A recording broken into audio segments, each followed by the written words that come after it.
وسلام علی عبادہ الذین اصطفیٰ اما بعد فاعوذ باللہ من الشیطان الرجیم بسم اللہ الرحمن الرحیم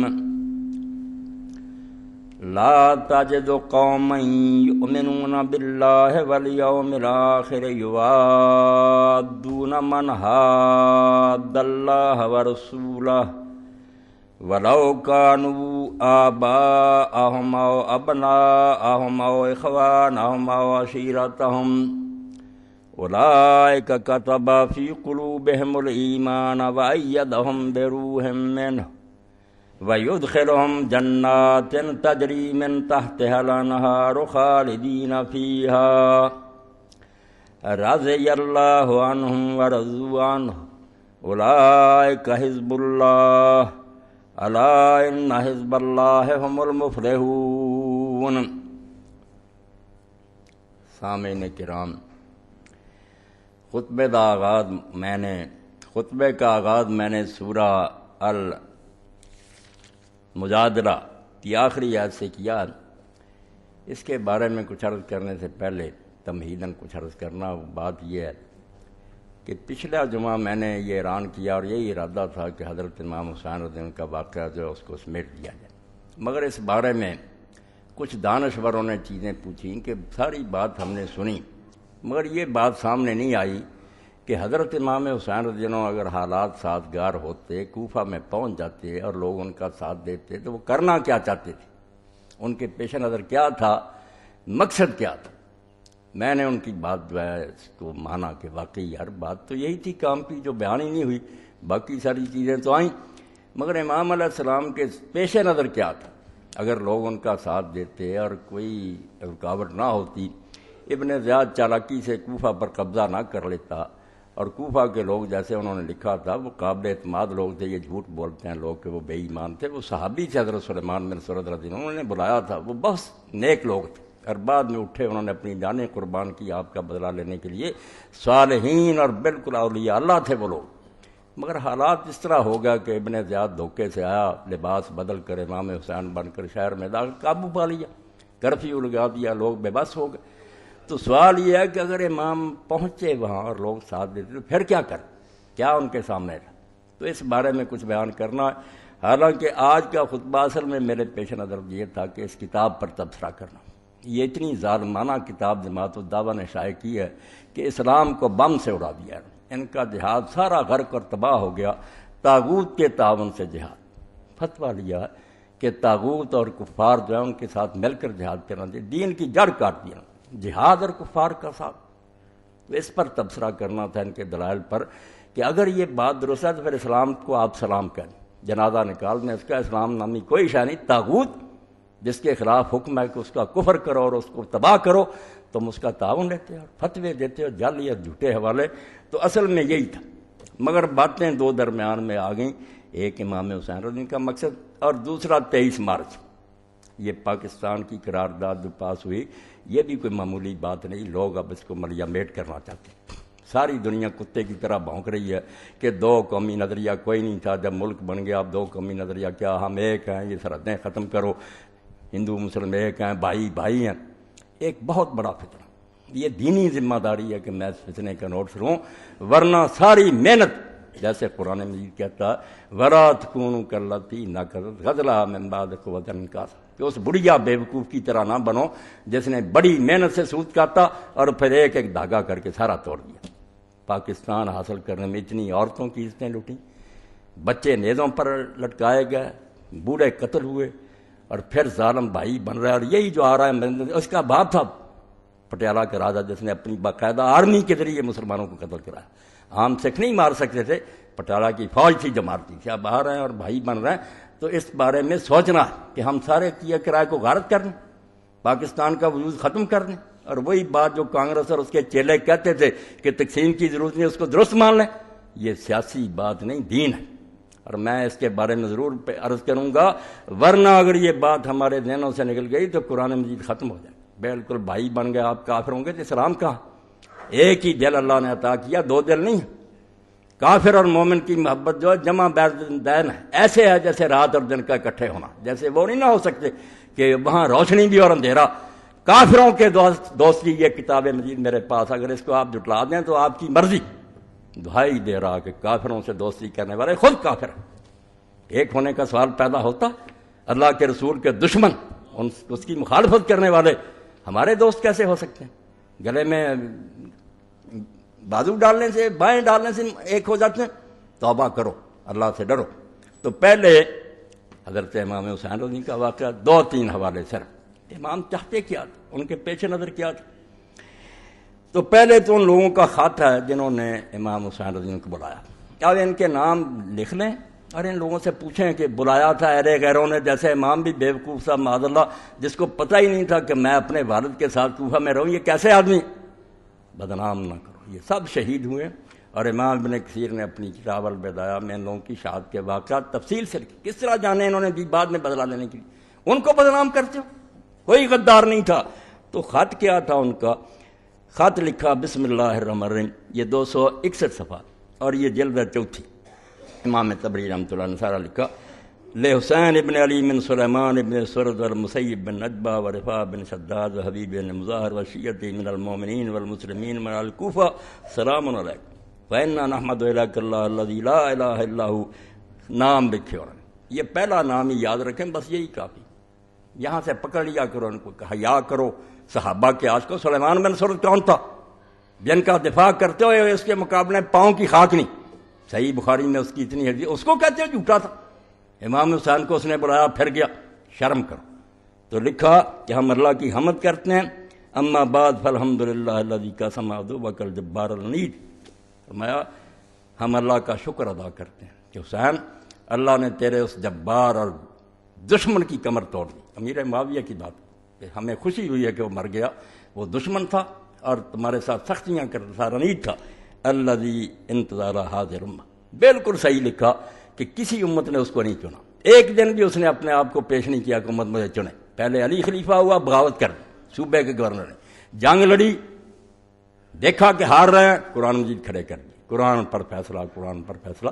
حضرت علی کہتے رہے قرآن مانتے ہوتے تو یہاں تک نوبت کیوں آتی؟ یہ دھوکہ. مگر لوگ سادہ جو تھے وہ آ گئے اس چکر میں کہ قرآن نہیں مانتے.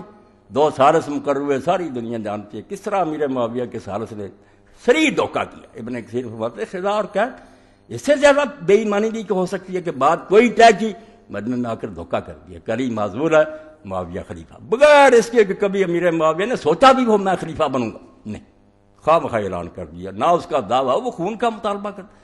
امیر المومنین معذور، یہ خلیفہ. تو فرماتے ہیں کہ اس امت کا تخت جس نے چھین لیا، خواہ مخواہ کوئی وہ اہل نہیں تھا. صحابہ مہاجر انصار زندہ تھے. فابتغى امرہ، امت سے اس کی باغ ڈور جو سی زبردستی چھین لی، غاصبانہ بیٹھ گیا. غصب اور چھین لیا اس کو. فیا، مال غنیمت بھی لوٹ لیا، زکوٰۃ اور سارا جو مال غنیمت تھا ناجائز کرپشن کے طور پر اپنے چیلوں میں تقسیم کرنا شروع کر دیا. لوگ صحابہ سے جا کر پوچھتے کہ دے اس کو زکوٰۃ اب، جب کہ ہم دیکھ رہے ہیں کہ محکمہ زکوٰۃ تباہ ہو گیا. تو صحابہ نے کہا، حضور نے فرمایا تھا ظالم حاکموں کو دے دو، تم بری ہو گئے، بھگتتے پھریں گے یہ لوگ. یہ سب حدیث کی کتابوں میں ہے. وَتَمَّرَ عَلَيْهَا بِغَيْرِ رِضًا مِنْهَا. یہ خط ہے جو انہوں نے حضرت حسین رضی کو لکھا کہ امت کی مرضی کے بغیر زبردستی اس کا امیر بن گیا. ثم قتل خیارہ، اور پھر اسی پر بس نہیں کی جو امت کے نیک لوگ اچھے تھے کہ یہ سر اٹھاتے ہیں، مخالفت کرتے ہیں، قتل کرتے. بے گناہ حضرت حجر بن علی جیسے صحابہ مار دیے جن کا کوئی جرم نہیں تھا. اور حضرت حجر کیا کر مرے کہ میرے کپڑے نہ اتارنے خون آلود، میں پلسرات پر اس کے سے اسی طرح مروں گا. اٹھاؤ صحابہ پر کتابیں. نیکوں کو قتل کیا، وسطب کا شرارہ، اور جو حرامی تھے ان کو زندہ رہنے دیا. زیاد بن ابی ورگے ان کو اپنے بھائی بنا لیا، حکومت میں شریک کر لیا. وجعل مال اللہ دولتم بین جبابرتها، اور سلطنت کا مال جو تھا اللہ کا بیت المال وہ جابروں اور ڈکٹیٹروں میں گھمانا شروع کر دیا. غریب محروم اپنے چیلوں کو اغنیاء ہے. فبعد اللہ کما بعد سمود، وہ اسی طرح دور ہو جس طرح سمود دور ہو گئے. تو کہا انہوں نے کہ ہمارا کوئی امام نہیں ہے، اگر آپ آئیں شاید اللہ ہمیں آپ پر اکٹھا کر دے اور امت کی پھر کوئی بگڑی بن جائے. یہ خط جب امام حسین رضی اللہ عنہ کو ملا تو آپ نے جواب میں پھر جو لکھا وہ سن لیں، جس میں پتہ چلے کہ اصل مشن کیا تھا، وہ ہوا یا نہیں ہوا۔ راستے میں لوگ بیٹھ کے ڈر کر حکومت نے جبر کر دیا، الگ بات۔ وہ لوگ بھی کہتے تھے کہ ہمیں امام چاہیے، سربراہ مملکت جو اللہ کے دین پر عمل کرے، اور امام نے بھی لکھا بسم اللہ الرحمن الرحیم، یہ 262 تھا، من حسین ابن علی الی الملائ من المؤمنین والمسلمین، کہ مسلمانوں اور مومنوں کی جماعت کو میں لکھ رہا ہوں۔ اما بعد فإن حانع و سعید قادم علیہ بکتبکم، کہ یہ دو آدمی تمہارے خط لے کر آئے ہیں، وکان آخر من قادم علیہ من رسلکم، پہلے بھی قاصد آیا ہے مگر یہ دو آخری آدمی حانی اور سعید جو سب سے آخر میں آئے ہیں۔ وقد فہمت کل الذی اقتصدتم وذکرتم، جو کچھ تم نے لکھا اور بیان کیا وہ میں نے سارا سمجھ لیا۔ اس کے بعد پھر آخر میں آپ نے فرمایا کہ میں بھائی کو بھیج رہا ہوں، اگر اس نے لکھا کہ حالات ایسے ہیں میں آؤں گا، تو وہاں بات کیا جو اصل میں لکھی، بس سارے واقعہ کی جان۔ فَالْأَمْرِ مَا امام العامل بالکتاب والآخذ بالقسط والدائن بالحق والحابس نفس والذات والسلام، یہ پاکستان بھی سنے اور پورا عالم اسلام سنے کہ امام کون ہوگا، پریزیڈنٹ کون بنے گا مسلمانوں کا حکمران، نماز کا امام نہیں۔ قوم کیا ہے، قوموں کی امامت کیا ہے، اس کو کیا سمجھے یہ بیچارے دو رکعت کے امام، اب 2 رکعتیں پڑھانے والے رہ گئے، بس یہی امام ہے۔ وہ امام سے کبریٰ بھول ہی گئی کہ پوری دنیا کا سردار، ورلڈ آرڈر کا مالک، پوری دنیا کو کہے کہ ٹھیک ہو جاؤ ورنہ اسلامی فوجیں آ رہی ہیں۔ ہم ناراض ہوتے ہیں امریکہ پر، مقام وہی ہے جو مسلمان خلیفہ کو ہونا چاہیے، ٹھیک ہے وہ ظلم کے لیے استعمال کر رہا مگر دین یہی چاہتا، اتنے طاقتور ہو کہ ساری دنیا کو نوٹس دو کہ اپنے علاقوں میں امن سے رہو، ہم بدماشی نہیں برداشت کر سکتے، اور نہیں تو ہماری فوجیں آئیں گی پیشگی، ہم اجازت نہیں لیں گے، گھس جائیں گے۔ یہ سارے UN کے معاہدے دھوکہ، آپ جب چاہتے ہیں گھس جاتے ہیں، ہمارے لیے معاہدے نہیں، امن سے رہو، یہ سب فرے۔ ایک طاقت ہونی چاہیے ایسی، شہداء الناس، پوری دنیا کی نگرانی کرے کہ کیا ہو رہا دنیا میں، اور کہے کہ آرام سے رہو، ہم ملک نہیں چھیننا چاہتے، نہ دین بدلوانا چاہتے ہیں، مگر ظلم نہیں زمین پر برداشت کرے۔ تو امام نے جو لکھا یہ نچوڑ ہے پورے دین کا۔ فَالْأَمْرِ، فرماتے ہیں میں نے بات تمہاری سن لی، واقعی اللہ کی قسم مال امام حکمران نہیں ہو سکتا مسلمانوں کا الا العامل بالکتاب، سوائے اس کے جو اللہ کی کتاب پر عمل کرے، قرآن پر عمل ہو اس کا، والآخذ بالقسط، اور اپنے ہر معاملے میں وہ انصاف پر رہے، ظلم نہ کرے، والدائن بالحق، اور ہر طریقہ اس کا حق کا ہو، والحابس نفس ولا ذات اللہ، اور اپنے آپ کو بھی وہ اللہ کے احکام کا پابند بنا کر رکھے، اس کی زندگی میں کوئی کھوٹ نہ نظر آئے۔ والسلام، یہ لکھ لیا کہ میں نے خط پڑھ لیا اور واقعی امام ایسا ہی ہونا چاہیے، اسی کے لیے آپ گئے۔ بعد میں پھر ایسے واقعات آئے تو آپ نے پھر خطبہ دیا، یہ 304 صفحہ پر ہے، جس میں ساری بات، اب وہ لشکر ادو بھی آ گیا تھا، حر ابن یزید ریائی 1000 سپاہی لے کر آ گیا امام کو، اس نے اپنے گھیرے میں لے لیا کہ ہم واپس بھی نہیں اب جانے دیں گے، ابن زیاد کے پاس جانا پڑے گا۔ اور ابن زیاد کا آپ دیکھ چکے تھے کہ مسلم کو ان لوگوں نے پناہ دی، قسم اٹھائی کہ ہم امان دیتے ہیں، مگر جب گیا وہ سامنے اس نے کہا محمد ابن اشد نے میں امان دے کر رہا ہوں، اس نے کہا کون سی امان، کون ہو تم، چپ ہو گیا۔ آپ نے کہا مسلم رضی اللہ تعالیٰ اس بھروسے پر امان دی تھی، کیا حشر ہوا اس قسم اٹھانے کا، اس سے میں شہید نہ ہو جاتا، تم نے کیوں کہا تھا کہ ہتھیار رکھ دو۔ امام جانتے تھے کہ ابن زیاد کے پاس جانے کا مطلب موت، بے وجہ مر جانا جس کا کوئی نتیجہ نہیں ہوگا۔ تو آپ نے پھر خطبہ دیا، اور یہ حر اور اس کے ساتھی نیک تھے، ان کا امام علیہ السلام کی طرف آ جانا ہی یزیدی حکومت کے خلاف قرار داد عدم اعتماد، 1000 سپاہی کا افسر ترقی ملتی، مگر جب اس نے دیکھا کہ یہ سری ظلم پر تلے ہوئے، وہ امام کے ساتھ آ گیا، اس بھائی بیٹا غلام 4 امام کی طرف سے سب سے پہلے حر نے کہا مجھے ہی شہید ہونے دیں۔ تو آپ نے پھر بیضا کے مقام پر خطبہ دیا، جب اس نے واپس لوٹنے سے بھی روک دیا اور آگے جانا بھی بند ہو گیا تو خطبہ دیا جس میں ساری بات کھولی کہ معاملہ کیا۔ تو فرماتے ہیں ان عقبۃ بن ابی العذار ان الحسین خطب صحابہ و صحاب الحر بالبیضا، وہ دشمن بھی کھڑے تھے ساتھی بھی، فحمد اللہ وثنا علیہ، آپ نے اللہ کی حمد و ثنا بیان کی، ثم قال ایھا الناس، پھر کہا لوگو ان رسول اللہ صلی اللہ علیہ وسلم قال، اللہ کے رسول نے، میرے نانا نے فرمایا تھا، مر سلطان جائر مستحل الحرم اللہ، جب تم دیکھو کہ ایسا ظالم حاکم بن گیا مسلمانوں کا جو اللہ کی حرام کی ہوئی چیزوں کو حلال سمجھتا، اس کے لیے حلال حرام کچھ نہیں، نہ کس عہد اللہ، اور اللہ سے جو اس نے وعدہ کیا تھا مسلمان ہوتے وقت کے دین پر چلیں گے اس کو توڑ دیا، مخالف سنت رسول اللہ صلی اللہ علیہ وسلم اور حضور کی سنت کے خلاف طرز عمل اختیار کیا، یعمل فی عباد اللہ بالاسم والعدوان، لوگوں میں وہ ظلم اور زیادتی کے ساتھ حکومت کرتا، فلم یغیر علیہ بفعل ولا قول، جس نے یہ سب کچھ ہوتے دیکھا مسلمان نے نہ زبان سے اعتراض کیا نہ اپنے فعل سے اس کو روکنے کی کوشش کی، چپ رہا، بس ہو رہا ہے، لوگ خاموش رہے، گنگے شیطان۔ تو حضور نے فرمایا جس نے یہ سب کچھ دیکھا پھر نہ زبان سے اعتراض کیا اس ظالم پر نہ اپنے فعل سے ہی کوئی مخالفت کی، اٹھا بھی نہیں اس کے خلاف، کان حقا اللہ یدخلہ مدخلہ، تو پھر اللہ نے اپنے ذمہ لازم کر لیا کہ جہاں اس ظالم کو دوزخ میں ڈالے گا ان دیکھنے والوں کو بھی ڈالے گا، کہ تم تماشا دیکھتے رہے، دین کی مٹی پلید ہوتی رہی اور تم نمازیں پڑھتے رہے صرف حجروں میں۔ الا وان هؤلاء قد لزموا طاعت الشیطان، سب بیان کر دیا یزیدی حکومت کا کہ ان لوگوں نے شیطان کا حکم ماننا لازم کر لیا، شیطان کے پیچھے چل پڑے، وترکوا طاعت الرحمن، اللہ کا حکم ماننا انہوں نے چھوڑ دیا، وَأَظْهَرُوا الْفَسَادَ، زمین میں خرابی مچا دی ہے، وَأَبْطَلُوا الْحُدُودَ، اللہ نے جو قانون بنائے تھے سزاؤں کے وہ سارے معطل کر دیے، وَاسْتَأْثَرُوا بِالْفَیْءِ، اور مال غنیمت کو حلال سمجھ لیا، لوٹ رہے ہیں، اپنے ساتھیوں میں بانٹ رہے ہیں، وَحَلُّوا حرام اللہ وَحَرَّمُوا حَلَالًا، اللہ کے حرام کو حلال بنا لیا اور حلال کو حرام کر دیا۔ یہاں فرمایا وَأَنَا حَقُّ مَنْ غَيَّرَ، اب ساری دنیا سے بڑھ کر جس پر یہ حق عائد ہو گیا کہ لوگ خاموش رہیں تو خاموش رہے، تو رسول اللہ کی گود میں کھیلا، تیرے ذمہ لازم ہے کہ تو اس کو بدل، اس لیے میں نہیں چپ رہ سکتا۔ نتیجہ جو یہ تقریر فرمائی آپ نے، اور بعد میں پھر دوسری تقریر میں بھی فرمایا، یہ ذی حسن میں جا کر کی کہ لوگو الا ترون ان الحق لا یعمل بہ، 305 صلاح، لوگوں کیا تم دیکھتے نہیں ہو کہ حق پر عمل نہیں ہو رہا ہے، حق الماریوں میں بند کر دیا گیا، وَأَنَّ الْبَاطِلَ لَا يُصْلَحُ عَنْهُ، اور برائی کرنے سے کوئی حاکم پرہیز نہیں کرتا، ہر قسم کے گناہ ہو رہے ہیں، دین کی مٹی پلید ہو رہی ہے، لِيَرْغَبَ الْمُؤْمِنُ فِي لِقَاءِ اللَّهِ مُحَقًّا، یہ ہے دین کی روح جو میرے اور آپ کے اندر سے مٹ گئی، اور نتیجہ یہ ہے کہ اب کفر ہم پر غالب آتا۔ جب ہم مرنے سے ڈرنے لگے تو موت سے جو ڈر گیا پھر اس کو ہر شے منوائی جا سکتی، جو سارا تھیلی پر رکھ لے اور کہے کہ نہیں مرنا کوئی چیز نہیں، اس سے آدمی ختم نہیں ہوتا، یہاں سے جا کر وہ ایک وسیع دنیا میں پہنچ جاتا، جنت اس کی منتظر ہے، یہ نکل گیا۔ تو امام نے پھر یہ فرمایا لِيَرْغَبِ الْمُؤْمِنُ فِي لِقَاءِ اللَّهِ مُحَقًّا، اب وقت ہے کہ مومن اللہ کی ملاقات کا شوق پیدا کرے کہ حق پر رہتے ہوئے جان دینی اور اپنے رب سے جا ملنا، یہ موت نہیں، لقاء اللہ کا دیدار ہے۔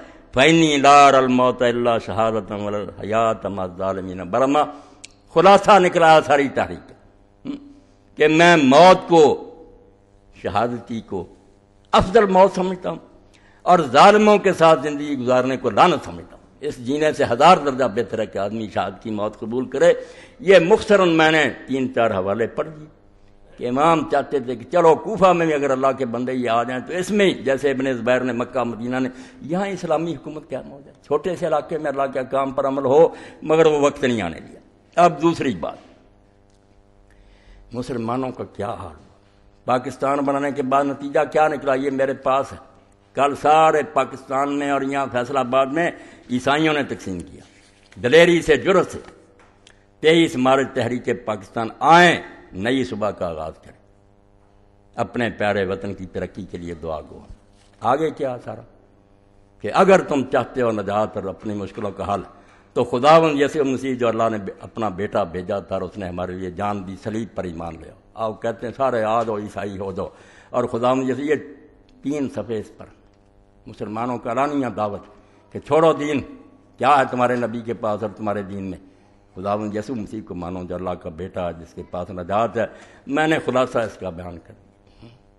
اب اسلام کیا کہتا، ہمیں کہتے ہیں کہ UN یہ کہتا، یاد رکھو اسلامی حکومت میں کسی کافر کو تبلیغ کی اور کوئی رسالہ نکالنے کی اجازت نہیں ہے۔ اسلام کو سمجھو ٹھیک ہے، ہم بے بس ہیں، اب جو چیزیں، مگر دین کو نہ بدلو اللہ کے بندو۔ دین جب آئے گا کسی کافر کو ہم ایک کتاب بھی نہیں چھاپنے دیں گے، اور نہ ان کو بازاروں میں صلیبیں نکالنے دیں گے، نہ کوئی جلوس نکلے گا۔ اپنے گرجوں میں اگر چھپ کر عبادت کرنی کر لو، کسی کو حق نہیں ہوگا کہ کفر کا پرچار کرے۔ جو بے ایمان سمجھتے ہیں نا دین جو ہے کوئی چیز نہیں، ان کے لیے یہ ساری آزادیاں دے دو۔ دین بھائی برباد کرنا، لوگوں کو ارتداد کی دعوت دینا کہ اسلام کو چھوڑ دو، کفر میں آ جاؤ، یہ منشیات سے 1000 درجہ بڑا جرم ہے۔ آپ لوگوں کو یہ ہیروئن پلائے نا، کوئی نہیں، وہ دنیاوی موت ہے۔ آپ اس لوگوں کا دین ختم کرنا چاہتے ہیں کہ دوستی ہو جائے۔ اس لیے اگر دین حق ہے اور حکومت اللہ کے دین کو قائم کرنے کے لیے مسلمانوں کی بنی ہے تو وہ یہ زہر پھیلانے کی اجازت نہیں دے سکتے۔ سوال ہی نہیں پیدا ہوتا کہ کافر بجائے ہم تو کوشش کر رہے ہیں کہ وہ ہمارے زیر سایہ رہتے ہوئے ایسا ایسا اسلام لائیں، الٹا یہ چھٹی دے دیں کہ وہ پہلے مسلمانوں کو بھی کافر کرے۔ یہ المحلہ میرے پاس 346 صفحہ اور امام نے یہ 7 جلد میں لکھا۔ وَالصِّغَارُ ہوا یجری حکم الاسلام علیہ وَاللَّہ یُظْہِرُ شَیْئًا مِّن کُفْرِهِمْ وَلَا مِمَّا یحرم فی دین الاسلام، کہ اللہ نے جو قرآن میں کہا نا سورہ توبہ میں کہ یہودیوں اور عیسائیوں کو اس وقت معافی دو حتیٰ یؤتوا الجزیۃ عن یدٍ وہم صاغرون، ہاتھ پر رکھ کر بے بسوں کی طرح اس طرح لے کر جزیہ اور ٹیکس آئیں اور مسلمان حکمران کو پیش کرے وہم صاغرون، اور چھوٹے بن کر رہیں، بالکل گٹھیا۔ یہ جو کہتے ہیں نا برابر کے شہری کفر بکتے ہیں، کافر مسلمان کے برابر، کافر 1000 درجہ گناہ گار ہو، کسی کافر کو اس کے برابر نہ کہا۔ اس خبیث اور کتے نجس کو کہتے ہیں مسلمان کے برابر جس کو اللہ رسول کا دین نصیب ہے؟ نہیں، ذلیل ہو کر۔ اس لیے حضرت عمر رضی اللہ عنہ کا معاہدہ جنہوں نے لکھا ویجمع الصغار شروط عمر رضی اللہ عنہ کہ حضرت عمر نے جو معاہدہ کیا تھا نا شام میں، فرماتے ہیں اس میں ساری شرطیں آ گئی کہ ان کو کیسے نیچے بنا کر رکھا۔ تو حضرت عمر رضی اللہ کا یہ 344 اور 347 پر، مگر اب دوستیاں ہو رہی، کہتے نہیں یہ رواداری، اور رواداری کیا، ہم اس رواداری میں اپنا دین تباہ کر لیں؟ نہیں ہو سکتا۔ تو فرماتے ہیں حضرت عمر رضی اللہ عنہ کہ ان لوگوں کو کوئی اجازت نہیں، شرعت علیہم فی اللہ یحدث فی مدینۃ ولا ما حول دیر ولا کنیسۃ ولا کلیۃ ولا صامۃ راہب، کوئی مسلمان علاقے میں نیا گرجا نہیں بنا سکتا، اور بالکل انہیں اجازت نہیں کہ درویشوں کی خانقاہیں بنائے۔ یہ کافر ہے، ان کو زندہ رہنا ان کے لیے چھوڑا، یہ بھی رہتے ان کے ساتھ، ورنہ خدا کے باغیوں کو اڑا دیا جاتا۔ یہ بھی اس نے گنجائش نکالی کہ زبردستی اسلام دل میں نہیں جا سکتا، ورنہ زبردستی میں کوئی ڈر نہیں تھا، یہ کوئی جرم نہیں تھا کہ ہم زبردستی انہیں کلمہ پڑھاتے، مگر وہ ہو نہیں سکتا، کلمہ زبان سے پڑھ دیں گے اندر سے کافر رہیں گے۔ اس لیے اللہ نے روک دیا کہ وہ نہیں آتے، ورنہ یہ کوئی برائی نہیں تھی کہ خدا کے باغیوں سے منوایا جاتا کہ خدا ہے اور اس کا رسول ہے، کیوں نہیں مانتے؟ مگر چونکہ اس زبر سے فائدہ نہیں، اس لیے رہتے۔ تو فرمایا جینے دیا جو تمہیں، یہ بھی اچھا ایک نرم سلوک ہے۔ تم چاہتے ہو کہ نئے گرجے بنا کر اور دین میں تباہی مچاؤ، کوئی گرجا نہیں تم بنا سکتے، کوئی درویش کی خانقاہ نہیں بنا سکتی۔ ولا یجددوا ما خربان منہا، اور جو پرانے ہو جائیں گے نا، گر جائیں گے، اس کی تجدید نہیں تم کر سکتے، نیا بھی بنا، جتنا ہو سکے ان کو برباد کرنا، یہ کفر کے گڑھ جو ہیں ختم کرنا۔ خدا کے ٹی وی پر موقع دیتے ہیں، وہ دسمبر کے دن آتے ہیں، وہ خدا نے یسوع مسیح کا پرچار کرتے ہیں، مسلمانوں کی حکومت کے خدا کا بیٹا تھا اور آیا شرم سے ڈوب مارنے کی جا۔ پاکستان اس لیے لیا تھا، اسلام کا کرا یا کفر کا گڑھ ہے یہ؟ ہم محمد رسول اللہ کے غلام، اللہ کی کتاب کے محافظ۔ جو اس کے خلاف بکتا ہے وہ اپنے گھر میں جو زندہ چھوڑتے ہیں، یہ بھی اس کے ساتھ نرمی ہے، ورنہ خدا کے باغی زندہ چھوڑنے کے قابل نہیں۔ کوئی حکومت اپنے باغیوں کو زندہ رہنے کا حق دیتی ہے؟ اگر خدا اس کائنات کا مالک ہے تو اس کے باغی جو انہیں زندہ رہنے کا حق نہیں، صرف رہت کہ اسلام دل میں نہیں گھس سکتا، چلو جینے دو، مگر اس زہر کو پھیلائیں، تبلیغ کریں، ادارے قائم کریں، سوال نہیں پیدا۔ یہ 2 صفحے کیا ہیں؟ پھر فرماتے ہیں کہ ایسا بھی ولا یظہر شرکن، مسلمان حکومت میں شرک کا کوئی مظاہرہ نہیں کر سکتے، صلیبیں اٹھائی ہوئی ہیں، پھر رہے ہیں کہ اس کی پوجا کرو۔ آپ ایک بت ہے جو کریاں بازاروں میں پھروا رہے ہیں، بت مٹانے کے لیے اسلام آیا اور آپ کہتے ہیں لیے پھرو اس کو۔ پھر آگے بھی فرمایا کہ ان کو بیٹھنے کی اجازت بھی نہیں ہے، اگر مسلمان ہو نا موجود۔ اسلام اور کافر میں فرق سمجھ نہیں ہے، بھائی بھائی نہ بنتے پھریں، مسلمان بیٹھا ہوا، کافر کو کھڑے رہنے کا حکم، کھڑے رہو، خبیث ہمارے ساتھ یہی سلوک ہوگا، تم اللہ رسول کے باغی ہو۔ وَيَقُومُ لَهُم مِّن مَّجَالِسِهِمْ إِذَا أَرَادُوا الْجُلُوسَ وَلَا تَشَبَّهُوا بِالْمُسْلِمِينَ فِي شَيْءٍ مِّن لِبَاسِهِمْ، اور کسی چیز میں مسلمانوں کے ساتھ لباس میں نقل نہیں کریں گے۔ یہ اب بہت سے عیسائی ہیں، نام پڑھے نا، عورتوں کے مردوں کی مسلمانوں والے رکھ رہے دھوکے کے، پتہ ہی نہیں چلتا کہ یہ مسلمان ہے، یعنی بشپ بنے وہ سارے تاکہ مسلمان چکر میں آ جائیں، مسلمانوں کے گھروں میں گھس کر کفر جو ہے نا پھیلائیں۔ ولا یبیع الخمور، میں چھوڑتا جاتا ہوں کہ نہ شراب ہی بیچ سکتے، ولا یظہر صلیبا ولا شیئا من کتب من شیئا من طرق المسلمین، نہ صلیب اور نہ اپنی کتابوں میں سے کسی کتاب کو مسلمانوں کی گلیاں بازاروں میں نہیں لا سکتے۔ ولا یجاور المسلمون امینہ بموتا، کوئی مر جائے ان کا مسلمانوں کے قبرستان میں نہیں دفن کریں۔ ولا یضربون ناقوسا الا ضربا خفیفا، اور گھنٹہ بھی بچائیں گے بہت ہلکی آواز سے، گردے میں رہے گھنٹے کی آواز سن نہیں سکتے۔ پہلے سمجھو کہ کفر کتنی خطرناک بات ہے، اگر یہ سمجھو کہ نہیں کوئی بات نہیں کافر، پھر دین نہیں سمجھ میں آئے گا۔ ایمان زندگی ہے اور کفر موت، اس لیے کافر قرآن کہتا مرے ہوئے، یہ چلتے پھرتے مرے ہوئے کافر بے دین، اور جن کو یہ کافر کر رہے ہیں وہ بھی ظلم کر رہے ہیں، جہنم کی طرف لے جا رہے ہیں۔ اس لیے جو دین کہتا ہے کہ من بدل دین فقتلوہ، مسلمانوں میں سے اگر کسی نے دین بدلا یہ جاری نہیں کرتے سزا اس کی موت، وہ زندہ نہیں رہ سکتا۔ اب اسلام کے بعد تو لوٹ گیا، اب صرف کھانے پینے کے لیے تو چھوڑ دیں، قتل۔ اسلام نہ لاتا، اگر لایا تو اب نکلنے نہیں دیں گے، یہ کوئی ایسا نہیں کمرہ کی ادھر سے داخل ہو نکل جاؤ، مرتد کی سزا قتل۔ اسلام نہیں برداشت کرتا کہ مسلمان شہری بنے اور پھر بغاوت کر دے، اجازت دے۔ تو جب ایک طرف ہم کہتے ہیں مرتد قتل ہوگا تو دوسری طرف اجازت دے دیں عیسائی وغیرہ لوگوں کو مرتد کرتے ہیں، کیسی بے جوڑ بات ہے۔ یا اجازت دیں کہ مرتد ہوتے ہیں تو ہوتے رہیں، اور اگر کہتے ہیں مرتد نہیں ہونے دینا، قتل کر دینا، تو تبلیغ کی اجازت کیسے دے سکیں؟ کفر، کوئی اجازت نہیں تبلیغ کی، بھائی بھائی نہیں بن سکتے۔ توبہ توبہ توبہ کرو اس سے۔ دو قومی نظریہ میں مانتا ہوں کہ قائد اعظم محمد علی جناح رحمۃ اللہ علیہ کے ساتھیوں نے سیاست کے طور پر اختیار کیا، ورنہ وہ کانگریسی تھے پکے اور ساری عمر زور لگاتے رہے کہ ملک ایک ہی رہے، صرف ہندوؤں کو منواتے تھے کہ مسلمانوں کو کچھ حقوق دے دو، تحفظ دے دو، وہ نہیں مانے۔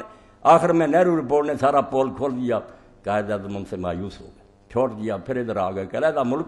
انہوں نے یہ اس لیے کہ ہندو نہیں مانے، مگر میں دین کی روشنی میں کہتا ہوں کہ اگر پاکستان کا مطالبہ نہ ہوتا میں اور آپ سب کافر ہوتے۔ دین اجازت ہی نہیں دیتا کہ مسلمان اور کافر ایک جگہ رہیں اور اپنی حکومت نہ بنائیں۔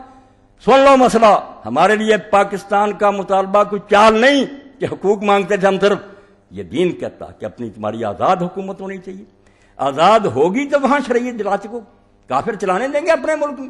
اس لیے خطہ عربی کا حصول توحید کا تقاضا، لا الہ الا اللہ ہی نہیں پورا ہوتا اگر مسلمانوں کا اپنا ملک ہوتا۔ آپ کیسے کہیں گے کہ سوائے اللہ کے کوئی حاکم نہیں؟ حکومت تو برطانیہ کی ہوگی، اور ایک انگریز کافر نے اپنا سفر نامہ لکھا، وہ بھیس بدل کر حاجی بن کر گیا، اس نے اپنے سفر نامہ میں لکھا طنز کے طور، سچا کہتا میں جب سنتا تھا کہ لبیک اللہم لبیک لبیک لا شریک لک لبیک ان الحمد والملک والنعمت والملک لا، کہ بادشاہی تیری ہے تیرے کو، میں ہنستا تھا۔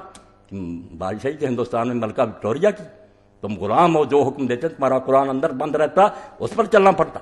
کیا بکتے ہو کہ بادشاہی؟ سچ کہتا کہ ہم زبان سے کہتے ہیں بادشاہی الگ، کہاں ہے بادشاہی الگ؟ ساری زمین پر کفر نے غلبہ پیدا کر لیا، بے شک وہ مسلمان حکمران سب نے قرآن کو چھوڑ دیا۔ اس لیے مطالبہ یہ کوئی سیاسی بات نہیں، نہ یہ دو نظریہ مٹ سکتا ہے۔ وہ بے وقوف لوگ ہیں جو سمجھا، اگر قرآن کو سمجھتے ہو، ایک گھر میں دو بچے پیدا ہوئے، ایک ماں کے پیٹ سے، ایک نے اسلام قبول کر لیا ایک نے نہیں، وہ دو قوم ہیں، یہ اس کی وراثت نہیں پا سکتا۔ ان میں سے ایک بھائی مرے گا، دوسرے کو اس کی جائیداد نہیں ملے گی، رشتہ ہی کوئی نہیں رہا، بیٹی نہیں ایک دوسرے کو دے سکتے کیونکہ یہ دو الگ راستے۔ اس قرآن کے ساتھ ٹھٹھا کرتے ہو کہ کافر اور مسلم ایک ہیں، لکیریں مٹا دو، ایک بھائی مٹا دو، جو صرف کرسیوں کے لیے لڑتے تھے، رب بھی چاہتے ہیں چلو 4 کرسیاں ود ادھر سے زیادہ مل جائیں، ان کا تو دین مذہب کوئی نہیں۔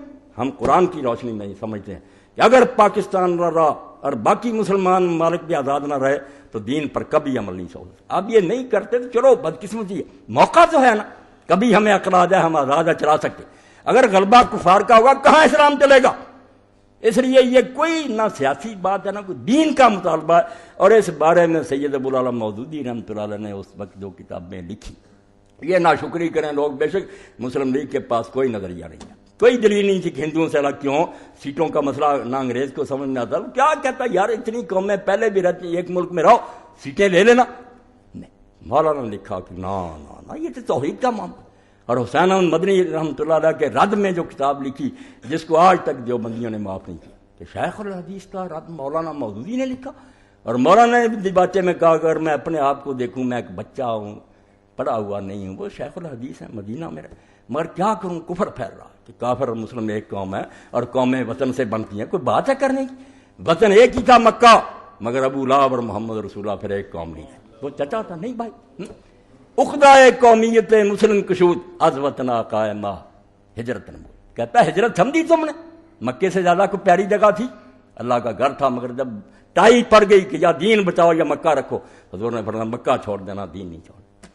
اس لیے وہ مسئلہ قومیت اللہ کے لیے پڑھیں، اور مسلمان اور موجودہ سیاسی کشم کے 2 حصے مولانا کے پہلے ہر بندہ پڑھے۔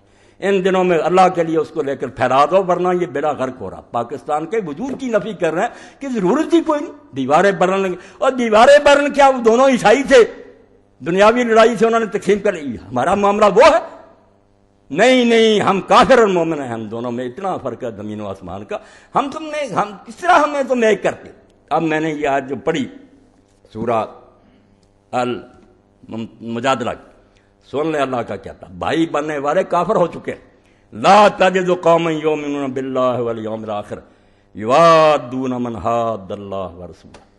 اللہ کہتا کبھی بھی نہیں ہوگا کہ لوگ اللہ کو اور قیامت کو ماننے والے ہوں پھر دوستیاں ان سے کریں جو اللہ رسول کے دشمن ہیں، وہ اللہ رسول کے مخالف ہیں، محمد رسول اللہ صلی اللہ علیہ وسلم کو جھوٹا کہتے ہیں، قرآن کو گھڑی ہوئی کتاب کہتے ہیں، تم ان سے دوستیاں کرتے ہیں۔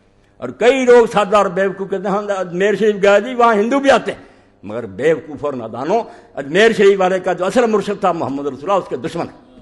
وہ کتے اس لیے آتے ہیں کہ تمہیں بیوقوف بنائیں، مسلمانوں کو احمق بنائیں کہ ہم تمہارے بزرگوں کا احترام کریں۔ بزرگوں کا احترام کرنا تھا بزرگوں کے بزرگ کا کرتے، پہلے اس پر ایمان لاتے، اس کو جھوٹا کہتے ہیں، اس کو کہتے ہیں وہ کذاب تھا، کوئی نبی نہیں تھا جھوٹا، اور خبیث ہو کلمہ گو ہو کر تم ان سے دوستیاں کرتے۔ اللہ نے صاف کہہ دیا کہ جو اللہ اور قیامت کو مانتا ہوگا کبھی بھی تمہیں نظر نہیں آئے گا کہ وہ ان سے دوستی کرے جو اللہ رسول کے دشمن۔ تم اپنے باپ کے قاتل سے دشمنی کرتے ہو، تم اپنی ماں کے ساتھ زیادتی کرنے والے سے، تمہیں شرم نہیں آتی کہ اللہ کے رسول سے بڑھ کر وہ ہے؟ اللہ کے رسول کے گستاخ ہیں، بے ادب ہیں۔ وَلَوْ كَانُوا آبَاءَهُمْ وَأَبْنَاءَهُمْ وَإِخْوَانَهُمْ وَعَشِيرَتَهُمْ۔ اب یہ چار فکریں سن لو کہ ان سے بڑھ کر کوئی قریبی رشتہ ہے، اور ان کی محبت نس میں رچی ہوتی ہے، انسان فطری طور پر ان کی محبت میں غرق ہوتا ہے۔ فرمایا بے شک وہ باپ ہوں، بیٹے ہوں، بھائی ہوں یا قبیلے کے لوگ، یہ سب سے قریبی، فرمایا بے شک یہی ہو نا، مگر تم نے دیکھ لیا کہ اللہ رسول کے مخالف، اب ان سے محبت کرو گے تو ایمان نہیں ہوگا، تم پھر نہ اللہ کو مانتے ہو نہ آخرت کو مانتے۔ یہ دوستی اسی لیے نبھ رہی ہے کہ تم کفر میں چلے گئے، ورنہ کافر کی اور مومن کی دوستی نہیں ہو سکتی۔ اولئک کتب فی قلوبہم الایمان وایدہم بروح منہ۔ اللہ فرماتا جو یہ کریں گے یہ بازی کھیل جائیں گے۔ کام مشکل ہے کہ باپ کو چھوڑ دیا، بیٹے کو چھوڑ دیا، آسان نہیں یہ بات۔ ان کی محبت تو آدمی کے روئیں روئیں میں ہوتی ہے، مگر فرماتا جو کر دیں گے اللہ کے لیے کہ نہیں، یہ اللہ رسول کے دشمن، تعلق ختم۔ تو کیا ہوگا پھر؟ اولئک کتب فی قلوبہم الایمان، یہ اللہ نے سرٹیفکیٹ دے دیا کہ جو اس امتحان میں پورے اتریں گے، میں نے اعلان کر دیا کہ ان کے دلوں میں واقعی میں نے ایمان لکھ دیا، ان کے دل پر نقش ہو گیا ایمان، پکے مومن وہ وایدہم بروح منہ۔ اور اگر وہ دیکھیں گے کہ اب مشکلات ہوں گی، قبیلہ چھوٹ گیا، بایا کیا بنے، وایدہم بروح منہ، اللہ اپنے فیض خاص سے ان کی مدد فرمائے گا، کسر نکال دے گا۔ لوگوں نے مکہ چھوڑا، رشتہ دار چھوڑے، مدینہ نہیں دے دیا، پھر وہاں رہائش بھی ملی، رزق بھی ملا، بھائیوں سے بڑھ کر بھائی انصار مل گئے۔ فرمایا کسریں نکل جائیں گی، کر دو، چھری پھیر دو باپ بیٹوں ساروں کو اگر یہ اللہ رسول کے دشمن ہے۔ وَيُدْخِلُهُمْ جَنَّاتٍ تَجْرِي مِن تَحْتِهَا الْأَنْهَارُ۔ یہ دنیا کوئی نہیں، اس کے مفاد کیا سوچتے ہو کہ تجارت ہوگی، بسیں جائیں گی، یہ ملے گا، یہ بھی نہیں ملے گا، بالکل نہیں ملے گا، دھوکے ہیں سارے۔ ہاں مگر ہوگا کہ اللہ پاک جو اللہ کے لیے سب کو چھوڑ دیں گے۔ آگے بھی ایک دنیا، وہاں اللہ نے باغوں میں داخل کر، ایک جنت نہیں، جنات، حضور صلی اللہ علیہ وسلم نے فرمایا 100 جنت ہے وہاں، ایک یہاں ہے، آسمان کے فاصلے کے برابر دوسری ہے، اتنا فاصلہ بھی، یعنی ہم 14 منزلیں دیکھتے ہیں نا کسی بینک کی، ہو اتنی سٹوری، فرمایا 100 منزل، اور فاصلہ اتنا جتنا آسمان سے زمین تک کا۔ لوگ اپنے اپنے عملوں کے مطابق وہاں ہوں گے، نعمتیں ہوں گی، سب کو ملے گا، جو جی چاہے گا ملے گا۔ اور سب سے آخری جنت ہوگی پھر جنت الفردوس، وہاں چوٹی کے لوگ۔ تو فرمایا اللہ کا عرش اوپر ہوگا، تخت خداوندی، اور فردوس کی چھت ہوگی، ساری دنیا نیچے ہی ہوگی، جنت فردوس میں چلے گے بس۔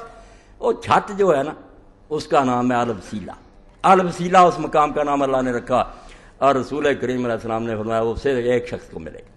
مجھے اللہ کی رحمت سے امید ہے، آپ فرماتے ہیں کہ وہ میں ہی ہوں، مگر دعویٰ نہیں کرتے۔ تم میرے لیے اذان کے بعد دعا کیا کرو، صلی اللہ علیہ الوسیلہ مانگا کرو کہ آت محمد الوسیلہ، اے اللہ وہ وسیلہ، وہ مقام ہمارے نبی کو دے تو میں پھر تمہاری شفاعت کروں گا۔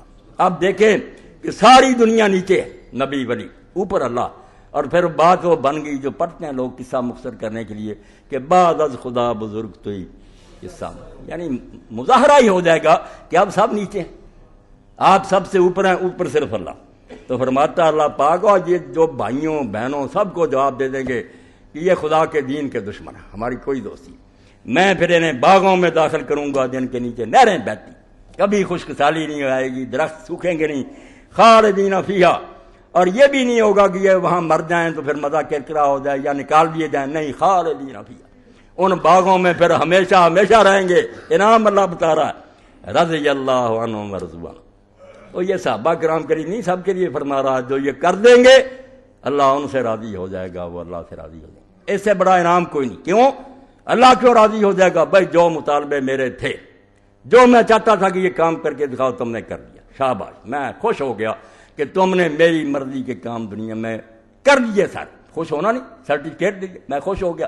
تو یہ کیوں خوش ہو جائیں گے؟ پھر اللہ تو خوش ہو گیا کہ کام سارے کر دیے اس کی مرضی کے، اب بندے کیوں خوش ہوں گے؟ بندوں کو یہ بتایا کہ باغ ہیں، نہریں ہیں، محلات ہیں، مگر جب وہاں جائیں گے تو جیسے ابن عباس فرماتے ہیں، اللہ کی قسم یہاں ہمیں صرف نام ملے، ہم سنتے ہیں باغ ہے، محل، یہی ذہن میں آتے ہیں کہ یہ محل بنے، نہیں، جب وہاں جائیں گے فرماتے ہیں اللہ گواہ ہے، آپ دیکھیں گے نہ وہاں یہ محل ہوں گے، نہ یہ دودھ ہوگا، نہ یہ کیلے ہوں گے، وہ چیزیں ہی اور ہیں، مگر اس کا بیان اللہ کیسے کرے، ہماری ڈکشنری میں لفظ نہیں۔ وہاں جائیں گے تو پھر خوش آ جائیں گے، او ہمارے اندازے، ہمارے قیاس اور گمان سے تو بہت زیادہ مل گیا، نحال ہو۔ فرمایا اللہ خوش ہو جائے گا کہ میری منشا کے مطابق کام کریں، یہ خوش ہو جائیں گے کہ جتنے وعدوں سے ہم سمجھتے تھے یہ تو اس اندازے سے بہت زیادہ مل گیا۔ اولئک حزب اللہ، اللہ کی جماعت صرف یہی ہے۔ باقی جو کہتے ہیں نا ہم بھی اللہ کی جماعت ہیں، مسلمان جھوٹے ہیں، بکواس کرتے ہیں کہ اللہ رسول کو ماننے کے دعوے کرتے ہیں، دشمنوں سے دوستی کرتے ہیں۔ الا ان حزب اللہ هم المفلحون، سن لو کہ صرف اللہ کی پارٹی فلاح پائے گی اور کامیاب ہوگی، باقی تباہ ہو جائیں گے، دوزخ کا ایندھن بنیں گے، جلا دیے جائیں گے گندے دانے، مومن جیتیں گے۔ ایک آیت اور پڑھوں تاکہ یہ جو نا دو قومی نظریے کو ختم کر لیں، شروع سے آخر تک پڑھیں۔ یہ بھائی کوئی سیاسی بات نہیں کہ ملک بن گیا ختم ہو گیا، یہ کلمے کی تقسیم ہے۔ جو مانتا ہے وہ ایک قوم ہے، جو نہیں مانتا وہ کافر دوسری قوم۔ رشتے نہیں ہو سکتے، وراثت نہیں مل سکتی، کوئی تعلق نہیں رہتا۔ باپ میرا فوت ہوتا وہ معاذ اللہ کافر ہوتا، میں مسلم ہوتا، لا یتوارث اہل ملتین، دو ملتیں بن گئی، اب تم سے وراثت نہیں رہ سکتے۔ ہاں میں مروں میرا باپ نہیں حصہ پا سکتا۔ اتنی تقسیم اللہ کا دین کہتا، تم مٹانا چاہتے ہو کہ کافر مسلمان ایک ہو جائے۔ یہ دوسری آیت ہے سورہ الممتحنہ، اس میں اللہ نے کہا قد کانت لکم اسوۃ حسنۃ فی ابراہیم والذین معہ، کہ یہ جو تمہیں کہا جا رہا ہے کہ چھوڑ دو ان سارے رشتہ داروں کو، یہ کوئی نیا مطالبہ؟ قد کانت، پہلے سے یہ مثال تمہارے سامنے نہیں ہے۔ تمہارا باپ ابراہیم عراق میں پیدا ہوا تھا، وہاں باپ آدر تھا، اس کی قوم اور برادری تھی، اس کا حکمران تھا نمرود۔ تو ابراہیم علیہ السلام اور اس کے ساتھیوں کا نمونہ تمہیں یاد نہیں رہا؟ یہ مکے والوں کو کوئی بھولا ہوا نہیں تھا، وہ فخر یہی کرتے تھے کہ ہم بیت اللہ کے متولی ہیں، ابراہیم علیہ السلام کی اولاد۔ ساری داستان یاد تھی کہ وہاں آگ میں پھر کیوں تمہارا باپ پڑا، کیوں ابراہیم نے اپنے باپ کو کہہ دیا کہ ابا جی سلام، بس میں جا رہا ہوں، میرا تیرا کوئی تعلق نہیں۔ اللہ نے اس کا حوالہ دیا کہ تم دوستیاں پالتے ہو، تمہیں دو قومی نظریہ قرآن کی روشنی میں نظر نہیں آتا، کافر اور مسلم کو ایک کرنا چاہتے ہو۔ قد کانت لکم اسوۃ حسنۃ فی ابراہیم والذین معہ، کہ تمہارے لیے مثال چلی آ رہی ہے ابراہیم علیہ السلام اور اس کے ساتھیوں کی۔ اذ قالوا لقومہم، جب انہوں نے اپنی قوم کو للکار کر کے دیا، یہ دو قومی نظریہ، انا براء منکم ومما تعبدون من دون اللہ، کہ ہم اعلان کرتے ہیں کہ ہمارا تمہارے ساتھ بھی کوئی تعلق نہیں، آج سے تم ہماری برادری کوئی نہیں ہے، کوئی رشتے، براء منکم، تم سے بھی قطع تعلق، اور اللہ کے سوا جن کو تم پوچھتے ان پر بھی ہم پھٹکار بھیجتے، لعنت ہے ان معبودوں پر، ہم نہیں مانتے۔ اور آگے آ گیا پھر بالکل دو قومی نظر، کفرنا بکم، ہم نے تمہارے مذہب کا انکار کر دیا، ہمارے راستے جدے ہو گئے۔ وبدا بیننا وبینکم العداوۃ والبغضاء ابدا، اور جفیاں ڈالو کافروں کے ساتھ۔ ابراہیم علیہ السلام اور ان کے ساتھیوں نے کیا کہا کہ ہمارے اور تمہارے درمیان دشمنی اور بغض کا آغاز ہو گیا، اب کلمے کے بعد دشمنی پیدا ہوگی کہ ہم تمہارے دشمن ہیں اور ہمارے دلوں میں تمہارے خلاف بغضاء ہے۔ دونوں میں فرق کیا؟ بغض دل سے تعلق رکھتا ہے، حب کے خلاف، کہ محبت نہیں دشمنی، اور عداوت دوستی کے خلاف ہے کہ دوست ایک دوسرے سے اچھا سلوک کرتے، فرمایا نہیں ہم سے نہ توقع رکھنا، ہم تمہارے ساتھ کوئی نیکی نہیں کرتے، اور صرف ذمہ جو ہیں ہماری ریت بن جائیں، ہمارے متحد ہوں، وہ بھوکا مرتا تو ہم اس کی خدمت کر سکتے ہیں، وہ ہماری سپرداری میں، ورنہ حربی کافر جن سے ہماری جنگ مر رہا جیسے ہم خنزیر کو مرنے دیتے مرنے دیں، اس کی کوئی مدد نہیں کرتی۔ اللہ فرماتا دشمن میرے، تم انسان سمجھتے ہیں کتوں کو، یہ اللہ کو نہیں مانتے اور تم اس کو پیار کرتے ہو۔ تو ابراہیم علیہ السلام اور اس کے ساتھیوں نے کہا بدا بیننا و بینکم العداوۃ والبغضاء ابدا، ہمیشہ ہمیشہ کے لیے ہمارے اور تمہارے درمیان دشمنی اور بغض کا آغاز ہو گیا، ابدا، کبھی، جب تک یہ کرنا مرتے دم تک صلح نہیں ہو سکتی، حتیٰ تؤمنوا باللہ وحدہ، صلح کی صرف ایک شکل ہے کہ تم ایک اللہ پر ایمان لے، کلمہ پڑھ جاؤ گے تو ٹھیک ہے، ورنہ ہماری تمہاری دشمنی بغض اور عداوت کبھی ساتھ نہیں ہوگی۔ الا قول ابراہیم لابیہ لاستغفرن لک وما املک لک من اللہ من شیء، اللہ پاک نے فرمایا ابراہیم علیہ السلام نے جو کچھ کیا سب ٹھیک، توحید کا مطالبہ یہی تھا کہ اللہ کو مانتا تو اللہ کے دشمنوں کے ساتھ کوئی دوست نہیں، اگر حکومت کا وفادار ہے حکومت کے باغیوں سے پیار نہیں ہو سکتا، یا اللہ کو اور اس کے رسول کو ماننا چھوڑ یا ان کے دشمنوں میں جا کے مل جا۔ ایک بات کہا ابراہیم علیہ السلام کی نہیں، اس کی پیروی نہیں کرنی، وہ سورہ توبہ میں اللہ نے بتایا کہ کی وہ بھی اس نے نیک نہیں کی، بری بات نہیں، اللہ نے تعریف کی ہے کہ ابراہیم چونکہ بہت نرم دل تھا، باپ کو چھوڑتے وقت اس کے دل پر بڑی چوٹ لگی، اس نے بچپن میں مجھے پالا تھا، پیارا باپ تھا، اور سورہ مریم میں جب پڑھتے ہیں نا 4 آیتیں ہیں جن میں ابراہیم علیہ السلام نے جب سمجھایا بڑے ادب سے، بالکل جیسے منت اور طلع کا یا بات ہے، یا میرے ابا جی میرے ابا جی، گستاخی نہیں کی، مانا نہیں، کہنے لگا نکل جا میری آنکھوں کے سامنے۔ تو ابراہیم علیہ السلام جب نکلے پھر دل پر پتھر رکھ کر باپ کو چھوڑا، تو پھر یہ کہہ دیا کہ ابا جی اچھا میں جا رہا ہوں مگر میں تیرے لیے بخشش کی دعا کرتا رہوں، تو میرا باپ ہے، میں اللہ سے مانگتا رہوں گا کہ اللہ تجھے ہدایت دے دے، تو جنتی ہو جائے۔ تو اللہ پاک فرماتا کرتا رہا، مگر جب فلما تبین له اللہ وتب للہ، اللہ کی طرف سے وحی آ گئی کہ جب تک وہ زندہ تھا تیری امید ٹھیک تھی، تو آس رکھتا تھا کلمہ پڑھ جائے، وہ ابراہیم وہاں عراق میں کافر مر گیا، اب دعا نہ کرنا وہ میرا دشمن رہا۔ تو اللہ فرماتا تبرأ منہ، حضرت ابراہیم علیہ السلام نے پھر دل پر پتھر رکھ لیا، پھر اس کو یاد کرنا چھوڑ دیا، کوئی دعا نہیں کی۔ تو اللہ فرماتا تم دوسروں کو روتے ہو، دوستیاں کرتے ہو، جن کی پٹیالہ کی فوج نے لاکھوں مسلمان مارے سے کہ باپ نے سکھ ملٹری بھیج کر مسلمانوں کو ہلاک کرایا، پیٹ چاک کیے عورتوں کے، اب بھی کئی ہزار عورتیں وہیں ان کے گھروں میں، بچے جہاں نہیں بیچارے، تم دوستیاں کرتے ہو۔ تو فرمایا ابراہیم علیہ السلام نے جو کچھ کیا وہ نیک نیتی سے کیا، باپ تھا غمخاری سے اس نے کہہ دیا مگر تم یہ کام نہ کرنا کہ مشرکوں کے لیے دعا کرو، وما املک لک من اللہ من شیء، یہ ہے بھائی اللہ کے سامنے بے بسی کہ ابراہیم علیہ السلام باپ کے لیے دعا بھی کرنے کا وعدہ کرتے ہیں مگر صاف کہتے ہیں ہم لوگ خدا کی خدائی بانٹتے رہیں کہ ولیوں اور اولیوں کو نبیوں کو دے دیں، نہیں، خدائی خدا کے ہاتھ میں، وہی پیدا کرنے والا چلا رہا ہے، نبی پیارے ہیں، دعائیں ہیں، سفارشیں ہیں، مگر وہ سفارش ہی ہے نا، مالک کی مرضی ہے، قبول کرے یا رد کرے۔ تو ابراہیم علیہ السلام نے جب کہا ابا جی دعا کروں گا، تو ساتھ ہی کہہ دیا کہ ابراہیم علیہ السلام کے پاس کون سا زور ہے کہ وہ منوارے گا، اے قرآن کو پڑھا کرے تو ہی سمجھ آئے کہ ماشاء اللہ کے بغیر چارہ نہیں، بھائی اللہ تو چاہے گا، فرمایا وما املک لک من اللہ من شیء، میں اللہ سے بچانے کے لیے ابا جی آپ کے لیے کچھ بھی نہیں کر سکتا، میرے بس میں کچھ نہیں کہ میں چھڑا لوں، منت کروں گا، دعائیں کروں گا۔ اور بعد میں جو دعا فرمائی ہے ابراہیم علیہ السلام نے ان کے ساتھیوں، یہ ان دنوں آپ نوٹ کر لیں، پابندی لگ چکی ہے نا کہ دعائے قنوت نازلہ نہ پڑھو، فوج کے ذریعے اور پولیس کے ذریعے ہمیں بے بس کر دیا کہ ظالموں کے مقابلے میں دعا بھی نہ کرو، چلو اپنی اتحیات میں پڑھ، سجدوں میں پڑھ، قنوت وتر پڑھے اس وقت کوئی سپاہی نہیں سنیں گے، ان کو ظالموں کو کریں، آپ اللہ سے کہیں بہت اونچی دعا ہے ابراہیم علیہ السلام کی اور ان کے ساتھیوں کی، ہر بچہ اور ہر جوان یاد کرے، جب اتنا بڑا کام کیا، باپ کو چھوڑا، برادری کو چھوڑا، بستے گھر جو تھے چھوڑے، جیل بھگتی، بعد میں نمرود میں آگ میں ڈالا، چل پڑے، 3 آدمیوں کا قافلہ صرف، ابراہیم علیہ السلام ہے، بھتیجا لوط ہے، ایک بی بی سارا، بڑے ملک میں سے کوئی نہیں چلا، 3 مسافر چل پڑے، اور کوئی پتہ نہیں کہاں کہاں کے دھکے کھانے پڑیں گے۔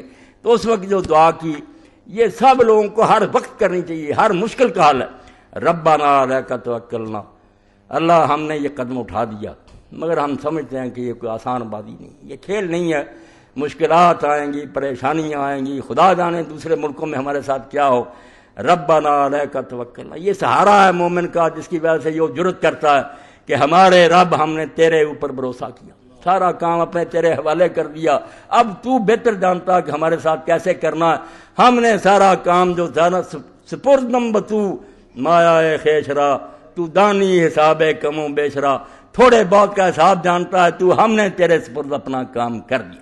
یہ مومن کا ایمان ہے، کلمہ طیبہ ربنا علیک توکلنا۔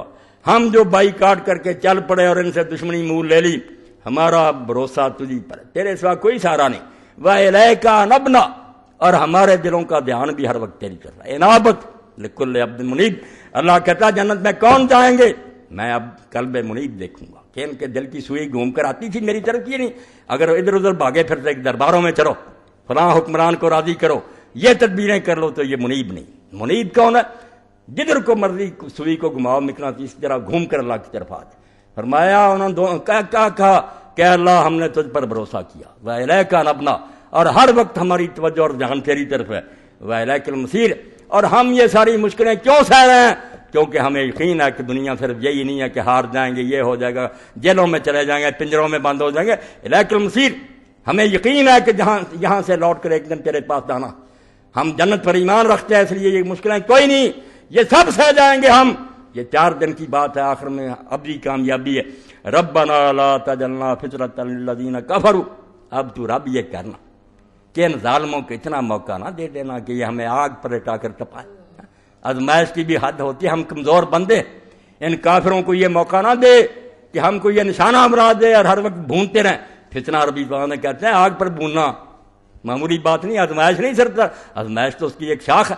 اصل میں یہ ہے کہ آپ گوشت کو اگر بھونے سیخوں پر چڑھایا ہوتا ہے اور کباب بناتے ہیں، اس کو کہتے ہیں کہ گوشت آگ پر بھونا جا رہا۔ فرمایا اللہ ایسا نہ کر دینا کہ یہ ظالم ہمیں بھونتے رہیں۔ وغفر لنا ربنا، پیغمبر اور اس کے ساتھی مانتے ہیں کہ اگر ہمارے راستے میں کوئی مشکل آئی اور وہ حل نہ ہو سکی، ہمارا گناہ ہوگا، توبہ پاک ہوتے ہوئے وغفر لنا ربنا، ہم سے اگر کچھ قصور ہو رہے ہیں تو اللہ معاف کر دینا، ان کی وجہ سے ان کافروں کو نہ ہم پر سوار کرنا، انک انت العزیز الحکیم۔ یہ ابراہیم اور اسماعیل علیہ السلام کی دعا کعبہ بنتے وقت بھی ہے، عیسیٰ علیہ السلام کی دعا کا بھی آخر ہے، اور میں آپ حضرات سے کہوں گا کہ جب دعا ختم کریں انک انت العزیز الحکیم کیا کرے۔ عزیز اور حکیم سے مجھے قرآن میں بڑھ کر کوئی اللہ کا اسم نہیں ملا۔ کیا ہے عزیز؟ کہ ہر لحاظ سے اتنا پاورفل کہ اس کے لیے کوئی کام مشکل نہ ہو، جس سے کوئی کام ہو سکے کوئی نہ ہو سکے، وہ عزیز نہیں ہو سکتا۔ عزیز ایسا ہے، اتنا غالب ہے کہ اس کے لیے ناممکن اور مشکل کوئی بات نہیں، جو چاہے کرے۔ اب اس کے ساتھ یہ بھی خطرہ کہ اب جو چاہے کرنے والا جو وہ بے لگام ہو جاتا، اتل کلنان ہو جاتا، کوئی پتہ نہیں، نیک کو دوزخ میں ڈال دے، بدکار کو جنت میں لے جائے، جیسے کئی احمق ایسا ہی کہتے ہیں کہ ایسی بے اصولی ہوگی۔ فرمایا نہیں، تو غالب ہے مگر ساتھ کیا ہے؟ الحکیم، دانا ہے، کبھی غلط نہیں کرتا، جو سزا کے لائق ہے صرف اس کو سزا دے گا، جو بخشے جانے کے لائق بخشا جائے گا۔ حکیم نے حفاظت کر دی، بدر کا آ گیا، جیسے حکیم دوائی پلاتے ہیں نا ہمیں، تو ساتھ بدر کا تجویز کرتے ہیں کہ اس سے گرمی ہو جائے گی، اس سے خشکی، یہ ساتھ یہ بھی کھاتے رہے، اس کو بدر کا کہتے ہیں نا عربی میں۔ تو اللہ نے جو حکیم بتایا نا کہ نبی ساتھ ہی کہتے تھے کہ ہم مانتے ہیں کہ تو جو چاہے کر دے، کون پکڑ سکتا تیرا ہاتھ، مگر ساتھ ہی ہمیں پورا یقین اور علم ہے کہ تو غلط کبھی نہیں کرے گا، تیری ہر مشیت ہر فیصلہ حکمت کے مطابق ہوگا، اصول کے تحت ٹھیک اور درست۔ تو یہ 2 دعائیں جو ابراہیم علیہ السلام کے ساتھیوں کی اس قابل ہیں کہ ہر معاملے میں آدمی ان کو اپنے لیے حرص بنا لے، یہ شیلٹر سمجھیں آپ، کلانشوف سمجھیں، اللہ تعالیٰ ہر معاملے میں دین و دنیا کو حفاظت فرمائے گا۔ تو اس لیے میں نے آپ کے سامنے بات کہی، اور اگر میرے دوست سن رہے ہیں تو وہ تلاش کریں، مودودی صاحب کی وہ کتابیں ان دنوں میں پھیلائیں، کیونکہ مسلم لیگ کے پلے کچھ نہیں تھا، ان لوگوں نے پھر مولانا کی کتابیں خرید کر اس وقت بیچی کہ دین کی روشنی میں ہم پاکستان کیوں چاہتے ہیں۔ مولانا نے کہا یار جھگڑا ہے گاندھی اور کچنا کا، یہ تو کلمہ طیبہ کی لڑائی ہے کہ کافر کے ساتھ مسلمان ایک ملک میں نہیں رہ سکتے، اس کو آزاد سلطنت چاہیے جہاں وہ اللہ رسول کے حکم کی اطاعت کر سے، ورنہ وہ غلام ہی ہوگا۔ اور اب تو ہم آزادی کے بعد بھی غلام ہی ہیں کہ ہمیں پھر بھی دین نہیں نصیب ہوا، وہ گورے کافر چلے گئے، بعد میں کالی چمڑیوں والے بیٹھ گئے، مگر دین وہی رہا، ظالم نظام رہا۔ تو اللہ کا دین جو ہے نا پاکستان کے بارے میں جو کچھ ہے۔ اور ایک بات میں آپ کی خدمت میں یہ بھی عرض کروں، ایک شخص مر گیا، آئی جی ہو کر مرا، غریبی سے بیچارہ اٹھا اور بہت ترقی تک گیا، نیم شین صاحب نے اپنی بیٹی اس کو دے دی، بڑا نیک سلوک کیا، وہ مالی کا بیٹا تھا چودھری سردار احمد آئی جی، اس نے بہت کتابیں لکھی، 2 شخص ان کو نہیں نہ پڑھے گا، میں نہیں سمجھتا کہ اس کو پاکستان کی سمجھ آئے گی، اس کے روئیں میں اسلام اور پاکستان تھا، جو اس کی کتابیں ہیں نا، متاع فقیر ہے، اور اسی طرح ٹیڑھی راہوں کا سیدھا مسافر نواز شریف پر لکھی ہے، 7 راج سارے صدروں کی اندر کے بیت، اس نے کہا میں سب جانتا ہوں کہ کیا حرام زدیاں ہوتی ہیں اور اس ملک کے ساتھ کیا مذاق ہو رہا، اور ایک کتاب تازہ اس نے لکھی، قائد اعظم محمد علی جناح اس صدی کا سب سے بڑا انسان۔ اس میں کوئی شک نہیں کہ قائد اعظم میں اور کوئی خامیاں ہوں تو ہزار خامیاں، مگر وہ سچا آدمی تھا، ارادے کا پختہ تھا، کوئی اس کو خرید نہیں سکتا تھا۔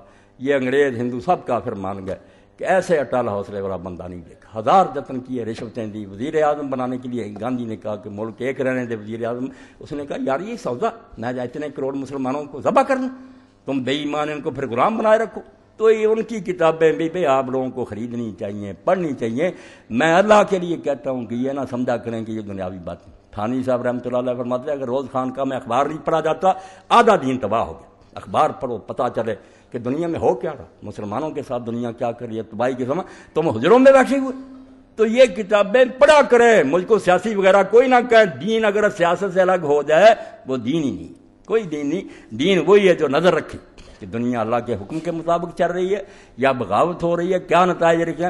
تو چودھری سردار احمد کی کتابیں میں پڑھنے کے بعد آپ کو کہتا ہوں کہ جب آدمی شروع کر دیتا چھوڑتا نہیں، اتنے ایمان کے ساتھ اور پاکستان کی محبت سے اس نے لکھی ہے نا۔ اور یہ جتنے ہیں نا فوجی حکمران دوسرے، سب کو اس نے بتایا کہ میں ان کے ساتھ کیا ہے ان کے ارادے۔ تو یہ سازش سمجھیں، پاکستان کی حفاظت کریں، دعائیں کریں اللہ سے کہ اللہ جو اس ملک کو برباد کرنا چاہتا ہے۔ اور ذرا اشارہ کر دوں، کئی مرتبہ میں نے کیا کہ یہ جو مدرسہ ہے، مولانا نذیر احمد صاحب رحمۃ اللہ علیہ فوت ہو گئے، امدادیہ، اور ان کے جو سرپرست ہیں تقی عثمانی صاحب، ان کی کتابیں پڑھا کریں۔ یہ پاکستان کے دشمن نہیں ہیں، یہ وہ لوگ تھے جو مولانا اشرف علی تھانوی رحمۃ اللہ علیہ کا گروہ تھا، دیوبند چھوڑ گیا کیونکہ وہ کانگریس کا گڑھ بن چکا تھا۔ ان لوگوں نے دینی نقطہ نظر سے کتابیں لکھی مسلم لیگ کی حمایت کے لیے۔ اب بھی یہ ملک میں کوئی فتنہ نہیں پیدا کرتے، شیعہ ہوں، سنی ہوں، بریلی، وہابی نہیں، یہ ان فتنوں میں نہیں آتے۔ وہ کہتے ہیں یہ چیزیں چلی جاتی ہیں، ٹھیک ہے، کوئی گمراہ، ہم ملک نہیں برباد کرنا چاہتے، اتنی محنت تو چلیے۔ مگر جو مولانا حسین احمد کا گروہ ہے، کیا نام بتاؤں، مولانا فضل الرحمان سمیت سب ان کے شاگرد ہیں۔ وہاں سے اسد مدنی آتا، ان کو یہ لائن دے کر جاتا، یہ سپاہی صاحب اور دوسرے سارے فتنے شیعہ سنی یہیں تھے۔ یہ صرف ایک پردہ کہ ملک برباد کرو، نہ مسجدوں کو امن سے رہنے دیتے ہیں، نہ ملک کو خوشی رہنے دینا چاہتے ہیں۔ اور ابھی ایک شخص نے بتایا کہ وہ ہمارے افریقہ گئے اور وہاں تانے کے طور پر اس نے کہا اسد مدنی کہ پاکستان کا ایک حافظ قرآن لڑکا تھا جو عیسائی ہو گیا، پاکستان کی مذمت کوٹ کوٹ کر بڑھی ہے۔ بھائی پاکستان کا اس میں کیا قصور ہے؟ انڈیا میں لوگ مرتد نہیں ہوتے، مکے مدینے میں کافر نہیں ہوا، یہ پاکستان بیچارے کا گناہ۔ تو یہ حوالہ دے رہا کہ پاکستان کا ایک آدمی عیسائی ہو گیا، وہ اندر بغض ہے کہ پاکستان نہیں بننا چاہیے تھا۔ ہمارے شیخ العزیز ٹھیک کہتے تھے، یہ اکھنڈ چاہتے کہ اکھنڈ بھارت ہو جائے، اور ہمارے بیوقوف نادان بھی کچھ ایسے ہیں جو نادانی سے کوشش کر رہے ہیں کہ کافر مسلم ایک ہو جائے۔ قرآن سے درست دو حوالے میں نے دیے ہیں، مجادلہ اور وہ ممتحن، ان کے علاوہ قرآن بھرا ہوا۔ اب اگلے خطبے میں انشاءاللہ آئے گا کہ طاغوت سے تعاون، اللہ کہتا کافروں سے دوستی کی تو انہیں میں سے ہو جاؤ، کافری شمار ہو گئے، توبہ کرو، ایسے جہادوں کی باتیں نہ کرو جو کافروں کے ساتھ ملا کر دیا جائے۔ تو یہ انشاءاللہ آگے آج پاکستان کے لیے تہ دل سے میرے روح سے دعا نہیں کی کہ اس خطے کو کوئی بری نظر سے نہ دیکھے، یہ واقعی اسلام کے لیے لیا گیا۔ اور اب تو باتیں افسانہ ہوتی جا رہی ہیں کہ میں نے پڑھا کہ یہ مجیب الرحمان شامی نے کہا مدینہ منورہ میں ایک دن بتیاں بجھا دی گئی مسجد نبی کی۔ تو ایک بوڑھے نے پوچھا کہ کیا ہوا، یہاں تو ساری رات جلتی تھی حضور کے روضہ پر، کیوں بتیاں بجھا دی گئی؟ کہا اسرائیل کی طرف سے حملے کا پتہ چلا ہے اس لیے یہ لائٹیں آف کر دی گئی۔ تو اس نے کہا یار کہہ دو ان سے کہ بتیاں روضہ رسول کی جلا دیں، کیونکہ جب تک اس خطہ عرب پر پاکستان کی فوج موجود ہے کوئی روضہ رسول کی طرف بری نظر سے نہیں۔ بھائی دیکھتے تو ہم پاکستان کو اس نظر سے کہ اس کی فوج، اس کے لوگ اللہ کے رسول کے سپاہی بن جائیں اور پوری مسلمان دنیا کو سہارا ہو کہ ہمارا ایک بھائی تو ہے جو وقت پر مدد کے لیے آئے۔ اور اگر اس کو بھی برباد کر دینا چاہتے ہیں پھر میں دعا ہی کر سکتا ہوں کہ وہ عورت والی بات ہوگی جو اللہ کہتا ہے کہ اس بڑھیا کی طرح نہ ہو جس نے محنت سے سود کاتا اور پھر ایک ایک دھاگا کر کے توڑ دیا۔ ہم وہ بننے کی طرف جا رہے ہیں۔ اللہ عقل دے ہمارے حکمرانوں کو بھی اور ہمیں بھی یہ سمجھ دے کہ اس کو کوئی معمولی بات نہ سمجھے۔ یہ سارے دانشور جو آتے ہیں کہ نہیں ہندو مسلم ایک قوم ہے، بے ایمان غدار منافق ہیں۔ مسلمان اور کافر کی دوستی کا سوال ہی نہیں پیدا ہو سکتا۔ وہ ابراہیم علیہ السلام کی بات کہ جب تک ایک اللہ پر ایمان نہ لاؤ ہمارے تمہارے درمیان دشمنی کا اعلان ہو چکا۔ وآخر دعوانا الحمدللہ رب العالمین وصلی اللہ تعالی علی خیر خلقہ محمد وآلہ وصحبہ۔ یہ عیسائی کا پڑھ لینا بانٹا انہوں نے سارے شہر میں، کہا عیسائی ہو جاؤ، صلیب اٹھا لو، خدا یسوع مسیح کو مانو وہ اللہ کا بیٹا، یہ کفر پاکستان میں اسلام کو چلانے نہیں دیتے، یہ ملا اعظم ہے، یہ کافر پھیلاتے رہے سارا کچھ۔ بسم اللہ۔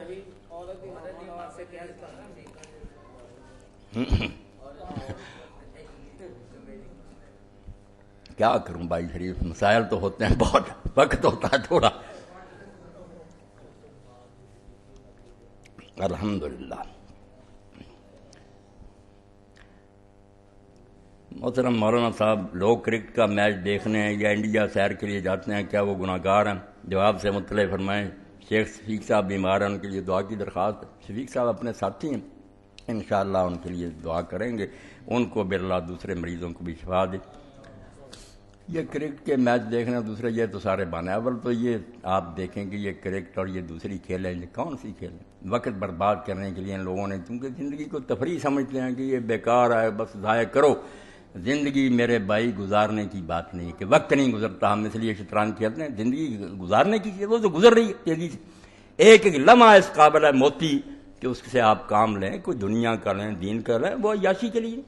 اس لیے اللہ کے رسول نے ہمیں جو کھیلوں کی اجازت دی ہے نا فقہائے صرف، وہ بھی وہ ہیں جو جہاد کے لیے تیار کریں کہ ایسی کھیلیں آپ کھیلیں، تیرنا سیکھیں، گھوڑے دوڑانا سیکھیں، دوسری جس سے طاقت، یہ عیاشی بس ادھر گیند پھینکو، تو یہ کسی کے لیے بھی جائز نہیں۔ کجا کے انڈیا کے ساتھ دوستی اور یارانے گانٹتے ہیں۔ اچھا، یہ کیا تحریک اسلامی کا اجتماع پرسوں بروز اتوار مرخہ 27 وقت 9 بجے شروع ہوگا، احباب سے شرکت کی اپیل، 15 روزہ انشاءاللہ مسجد میں شروع۔ مندرجہ ذیل کتابیں: مشکلات کیوں، انبیاء کا طریقہ دعا، اللہ کے ہاں حرام، بندوں کے ہاں حلال۔ معنی کیا اس کا کہ جو کام رب نے حرام کیے تھے وہ سارے ہم نے جائز کر لیے۔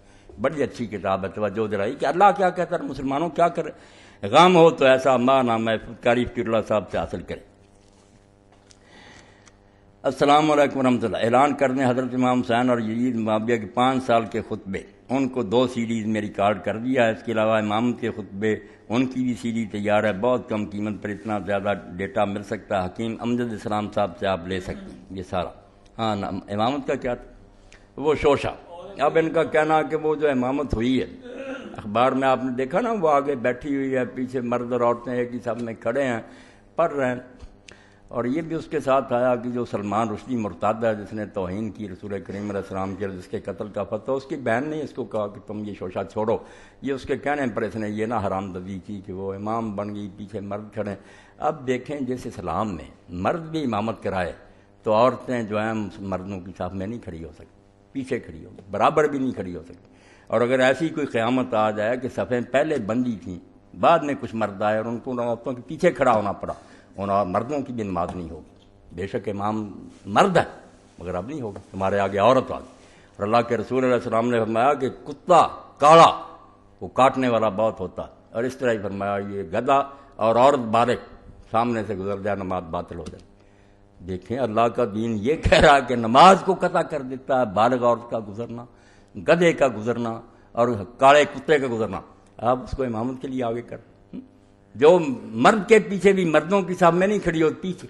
اور رسول کریم علیہ السلام جب نماز کا سلام کہتے تھے تو حکم تھا کہ کوئی مرد اپنی جگہ سے نہ اٹھے، اسی طرح منہ ادھر کرے جب تک یہ اٹھ کر اپنے گھروں میں نہ پہنچ جائیں، چلی جائیں گی۔ پھر اس دین کو یہ ہضم کرانا چاہتے کہ ایک ہی صف میں مرد کھڑے ہیں، ایک ہی عورتیں، یہ دین کی بربادی کے شوش ہے۔ اس میں کسی کا اختلاف نہیں، پوری امت کا اتفاق ہے کہ عورتوں کی امامت کر سکتی، عورتیں اکٹھی ہو جائیں کسی گھر میں، وہ نماز پڑھا سکتی۔ حضرت عائشہ رضی اللہ تعالیٰ عنہ، حضرت ام سلمہ پڑھاتی تھیں، اور وہاں بھی یہ پابندی لگائی گئی کہ آگے نہیں کھڑی ہو سکتی، صف میں درمیان میں کھڑی ہو جا کے آگے بڑھ کر اور مردوں کی طرح۔ اور خطبہ جمعہ جو 1400 سال گزر گیا، رسول اللہ کے حضر کبھی کسی عورت نے خطبہ جمعہ نہیں دیا، نہ خطبہ عید دیا، عورتیں مردوں کے ساتھ یہ پڑھتی۔ تو دین سے یہ استہزاء کرتے، ٹھٹھا کرتے ہیں کہ آہستہ آہستہ ان کی غیرت ختم ہو جائے، کچوکے لگاتے ہیں۔ تو اللہ ان کو ذلیل و رسوا کرے اور اپنے دین کی حفاظت کرے۔ اللہم صلی علی محمد وعلی آل محمد وبارک علی محمد وعلی آل محمد کما صلیت وبارکت علی ابراہیم وعلی آل ابراہیم انک حمید مجید۔ یہ بھی اعلان ہے بھائی، مدثر صاحب ہیں اپنے دار ارکم کے وہ چیئرمین ہیں، انہوں نے 31 مارچ سے 3 اپریل تک یہ 4 دن ہے program, art council hall, Iqbal stadium Faisalabad, بعد نماز مغرب تا 10 بجے رات۔ طلباء و طالبات، ملازمین اور کاروباری حضرات کے لیے سیرت رسول صلی اللہ علیہ وسلم کو سمجھنے کا سنہری موقع، اس کا نام رکھا سیرت کلاس۔ تو یہ میٹرک پاس لوگ جو ہیں یا اس سے زیادہ وہ اس میں داخلہ لے سکتے ہیں، فارم بھی ہیں پر کر کے دے دیں، اور یہ 21 مارچ سے لے کر 3 اپریل تک کلاسیں ہوں گی۔ بہت سے لوگوں کو انہوں نے بلایا، وہاں لیکچر دیں گے۔ سیرت رسول ہی وہ روشنی کا منار ہے جو نظروں سے اوجھل ہو جائے تو گھپ اندھیرا۔ اگر رسول سامنے نہیں، شوق تیرا اگر نہ ہو میری نماز کا امام، میرا قیام بھی حجاب، میرا سجود بھی حجاب۔ کچھ وہ نماز جس میں حضور کی محبت نہیں، کوئی دین نہیں، نہ اس کو دین کہا جا سکتا۔ دین نام ہی اس کا ہے، رمز قرآن روح ایمان جانے بھی ہست حب رحمت اللہ علیہ۔ سارے دین کا خلاصہ ایک لفظ میں نکالیں، حضور کی محبت۔ اسی لیے میں کہتا ہوں، پہلے کہہ چکا، حضور کے دشمن ہمارے دوست بن جائیں، یہ قیامت سے بڑا حادثہ کہ اللہ کے رسول کے باغی ہمارے دوست، خدا بچائے۔ اللہم صلی علی محمد وآلہ بارک وسلم۔ اللہم اغفر للمؤمنین والمؤمنات والمسلمین والمسلمات الاحیاء منهم والاموات۔ اللہم انصر الاسلام والمسلمین واخذل الکفرة والمشرکین۔ ان اللہ یامر بالعدل والاحسان وایتاء ذی القربى وینہی عن الفحشاء والمنکر والبغی یعظکم لعلکم تذکرون۔ کشاید پر بفکر آشیانہ، کیسی مثال دی ہے کہ جب پرندے کا وقت ہوتا ہے شام کا تو وہ پھر اپنے پر کھولتا ہے اپنے آشیانے کی طرف جانے کی، اور مومن کا اصل آشیانہ مکہ اور مدینہ ہی ہے۔ کتنے ترستے ہیں کہ وہاں موت آ جائے، حضور کے روضہ کے سائے میں دفن ہو جائیں۔ جو شیخ